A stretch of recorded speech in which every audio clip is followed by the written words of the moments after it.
So, our topic for today, it's all about the freedom of the human person. So, let us now define first what is freedom. So, freedom or a liberty is a social and political concept which has great significance in how people participate in society.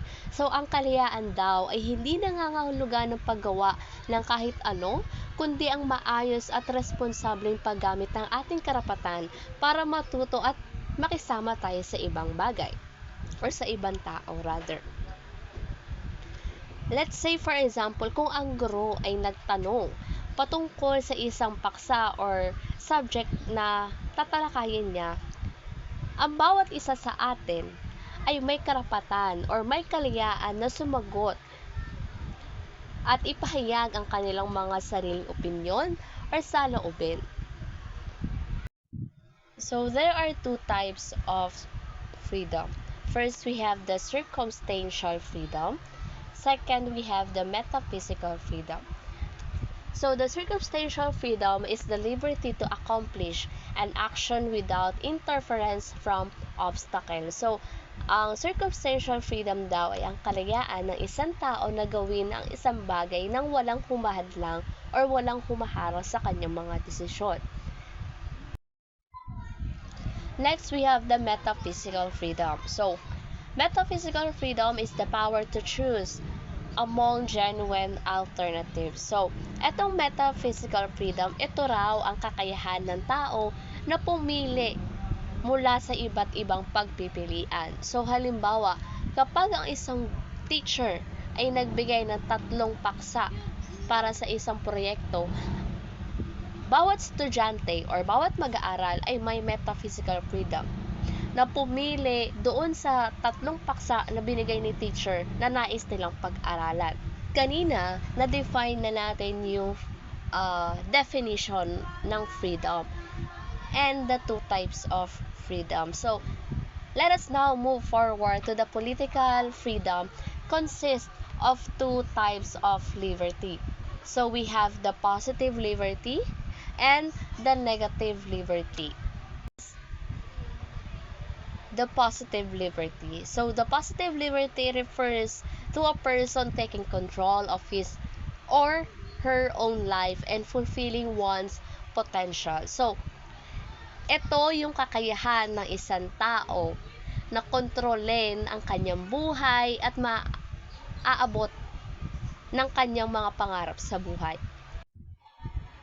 Next, we have the negative liberty. So, it's a freedom from external restraint, barriers, and other interference from other people. Something that is exercised through our choice. So, dito naman sa negative liberty,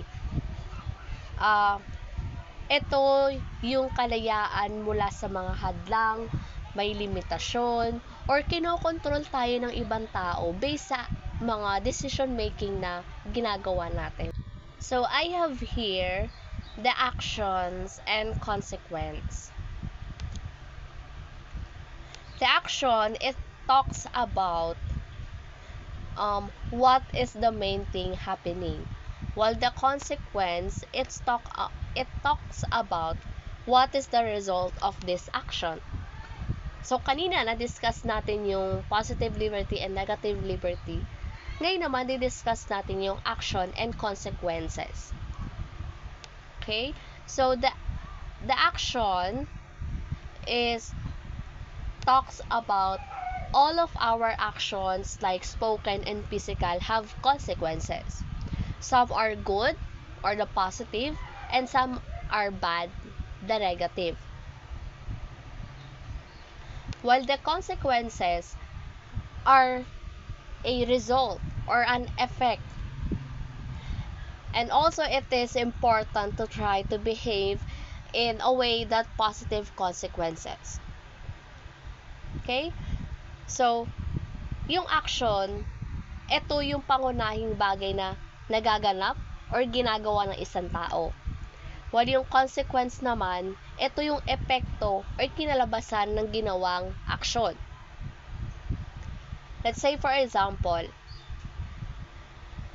hindi nagsagawa or hindi gumawa ng takdang aralin si Joy.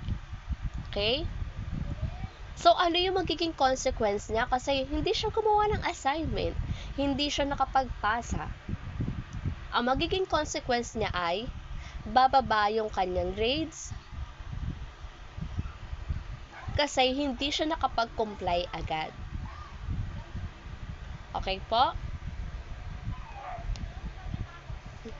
So, to conclude this action and consequences, lahat ng ating ginagawa at sinasabi ay may nangyayaring resulta.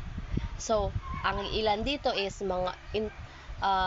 pwede siyang maging positive or negative.